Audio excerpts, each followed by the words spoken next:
Let me tell you something. Nobody warned you about moving to the mountains. You might think you're running away from your problems, but sometimes the trouble packs a suitcase and follows you just to see if you flinch. I didn't come up here looking for a fight hell. All I wanted was peace, solitude, maybe a little sanity after everything that last HOA put me through. But if you'd told me back then that fighting for my own damn land would land me in federal court with a peach pie in one hand and $330,000 in the other, I'd have laughed you right off my porch. But here we are. 3 years ago, I was living what should have been the suburban dream, gated, guarded, manicured to within an inch of its life. I thought I'd made it, Northern California, best neighborhood, all that. Turns out it was more like beige hell, stucco walls, Stepford lawns, and a homeowners association. So uptight, I got cited for leaving a utility trailer in my driveway for 2 hours. 2 hours forced to repaint my house because the tan I picked wasn't approved tan. I racked up 37 citations, 2 lawsuits, and 1 mandated renovation that cost me almost $250,000. After that, I swore never again. Not one more day of my life wasted on another HOA's rules. So when I stumbled across 6 acres in the Sierra Nevada foothills, private road, glacial lake, not a neighbor for a quarter mile, and most importantly, not a single HOA in sight, I thought I'd finally made it out. I bought it outright, clean title, no covenants, nothing but raw dirt and possibility. I was building my own house with my own 2 hands, the way my dad used to say, real men did it. Every day I was there sweating, managing deliveries, checking specs, running cables, mounting security cameras everywhere. Not paranoid, just careful. After what I'd seen, you couldn't pay me to leave a job site unguarded. What I didn't expect was the thing that finally knocked me sideways. It wasn't a bear or a vandal or some random thief in the night. No, it was a Tuesday morning sun up, coffee in my hand, just reviewing my delivery schedule, when a black Escalade rolls up to the private gate. Out steps a woman in a salmon blazer, hair so perfect it looked sculpted, with 2 guys in tow who looked like retired dentists trying to play board member. She introduces herself, Karen Stein, president of the Silver Pines Reserve Homeowners Association. And just like that, my day's ruined. She smiles like she's doing me a favor, tells me my land falls under extended protective boundaries, whatever the hell that means, and hands me a list of demands, roofing samples, plans for my finished 2 sets of keys to my gate, and a $500 initiation fee. The nerve. I just pulled out my binder copies of my land purchase parcel map. County zoning docs, drone photos, the whole 9 yards, and said, "Lady, this is lot 118B. Your association ends at that line. Ridge Road's a private easement. You don't own it. You don't own me." For a second, I thought I'd shocked her, speechless.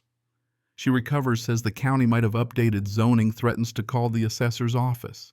I tell her nice and slow, so even the guy mumbling about not needing to be hostile can hear, "If you trespass again, I will call the sheriff." No folder, no HOA meeting is changing.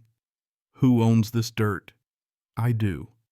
They left muttering all the way, and for a brief minute I let myself believe that was the end of it. But you know how you can smell rain coming even before the clouds roll in? That's what it was like. Except what I smelled next was all wrong. See, when you spend every day on a build, you notice things: the scent of burnt oil from the generator, the thrum of the fridge in the trailer, the bass of the Bluetooth speaker my crew fights over. That morning, silence. Not the good kind. I walk outside, boots half-laced, and my gut already knows something's wrong. The generator's dead. Cord snipped clean like someone used bolt cutters. Walk the lot, no drywall, no flooring, cement bags, gone. Rolls of waterproofing vanished, generator, half my tools, all gone. 89 grand worth of material and gear gone overnight. Just a couple flapping pieces of shrink wrap to tell the story. I ran to the utility shed, checked the camera, DVR padlock's fine, but the batteries yanked, cameras cut off at 2:34 a.m., power lines clipped with surgical precision. My guys slept through it. 10-hour days in mountain air will do that. But I checked no tire tracks, no broken locks, not even a footprint in the mulch. Whoever did this knew exactly what they were doing. So, yeah, I was mad. But rage doesn't get you your gear back. I cataloged every missing thing, matched serials, snapped photos. At 9:30, I'm at the sheriff's office trying to report felony grand theft. The deputy shrugs, takes my statement, offers me burnt coffee. I hit the road checking nearby properties, and I didn't have to look far. HOA's precious community barn, new siding, new fascia rolls of waterproofing wrap. I recognized even a smudge I'd made with a Sharpie. I took 56 photos from the fire road, serial numbers, batch tags, everything, then matched them to my invoices. I call the sheriff again, say, "Hey, I got probable cause, I want an officer." They send Officer Dexter Gray, sunglasses, smug community cop swagger. He glances at my photos, then at the barn, says the HOA told him the materials were abandoned, and by county ordinance, anything unsecured for 72 hours is hazardous debris. Hazardous debris. So someone trespasses, disables my cameras, steals 90 grand in building material, uses it in a community building, and that's rescuing garbage. He doesn't blink. Says I can file a complaint with the DA, but to him it's a civil misunderstanding. Says the HOA was just protecting community aesthetics. Walks off, leaves me there grinding my teeth. Right then it clicked. This wasn't random. This was a message. I didn't join, I didn't pay, so they'd show me who ran the hill. People make a mistake thinking I'm the kind of guy who snaps. Nah. I react completely. By the time Officer Gray left, I knew what I had to do. I filed a formal complaint with the DA, attached every doc photo GPS tag. Highlighted the part of the ordinance officer Gray butchered, spoiler, nothing about authorized seizure of private property. Then I called Dean Caruso, private investigator, ex-FBI guy, can recover footage from a toaster. Sent him my DVR. I also called my old friend Charlie Ortega, investigative reporter. He owed me a favor, this was it.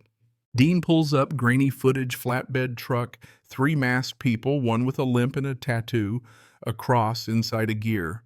Dean reverse searches. It turns out that's Bryce Coleman, HOA board member and local contractor. And the GPS trail led straight to the HOA treasurer's husband's garage. Charlie drops an article, veteran builder targeted by HOA, $89,000 theft, tied to board members. The local forums go nuclear. Next day I get an anonymous email. You're not the first. Attached are internal HOA emails. One says if he doesn't join, drown him in notices and code violations. He'll fold or sue. We've got deeper pockets. Another email, Karen forwarding my permit history to Inspector Lewis. Tiger, find something, anything. Get him flagged. Charlie investigates, finds Tiger's taken $12,000 in charity from Karen's fake beautification nonprofit. No website, no programs, one bank account tied to the HOA's fund. It's all their collusion motive evidence. And then a voicemail comes in. Woman's voice disguised a recording of Karen laughing. If he tries to sue, we'll say it's communal property. It's just boards and boxes. Besides, if he wanted to keep it safe, he should have joined. That's when I stopped playing defense. I sent every file, every recording to my lawyer, the DA, the state licensing board, even the DOJ. Within days, the local news explodes. Then I get a call from Aisha Grant, assistant DA. Calm voice, no small talk. We're opening a criminal investigation, forwarding this to the U.S. attorney. There are federal implications. Fraud, collusion, over $75,000 stolen, altered records, possible grant fraud. Now, it's not just plywood, it's a federal case. Next thing, the FBI is involved. Raids start at dawn. Karen's house, Bryce's job site, Officer Gray, and Inspector Tiger both get arrested. The feds find encrypted HOA minutes, fake invoices, doctored parcel maps, even a list of community threats with my name circled in red. The money trail leads to a shell company vendor, kickbacks, all of it. By Friday, 7 people indicted. Karen, Bryce, Gray, Tiger. 3 more board members, grand larceny, conspiracy, fraud, you name it. HOAs under federal control and independent receiver in charge. Sirens echo off the ridgeline, justice, mountain style. Courtrooms packed. Judge Leonard doesn't have time for theatrics. This isn't a squabble. This is property theft, official misconduct, community trust violations, 5 days of receipts, GPS log surveillance footage. Jury sees Bryce limping across my lot with plywood, his defense claiming community donations. Even the judge smirks. The kicker, Karen's voice played for the jury. He won't sue. If he does, we say it's ours. Silence. You could hear people breathing. Then the financial trail, money laundering, fake nonprofit kickbacks. Karen breaks on the stand. Tears talk about protecting the community, but nobody blinks. 4 hours of deliberation, guilty on all counts. Karen, 12 years, no parole. Gray, 7. Teager, 6. Coleman, 8 plus civil. The judge hits them with treble damages, $330,000. Dana, my lawyer, leans over. Want to paint your house neon orange to spite them? I grin. Nah, I've got better ideas. Outside people I'd never met thank me. One hands me a peach pie still warm.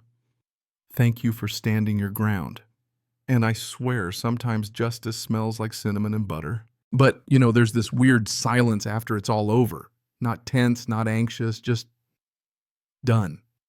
Construction resumes, smaller crew, tighter work. I'm doing most of it myself.